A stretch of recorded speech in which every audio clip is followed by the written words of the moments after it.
first day of school, my teacher said, "Why don't you draw a picture for your parents?"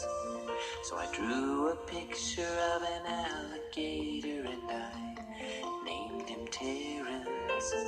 When I gave that picture to my mom, she said, "I love pink alligators." Then she bought some magnets and she put my picture on the refrigerator.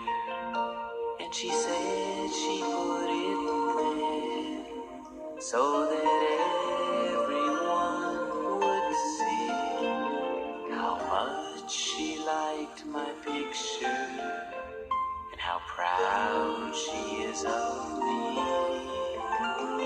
Now when the teacher asks me why a drawing takes so long, I said, 'cause it's a refrigerator picture for my mom.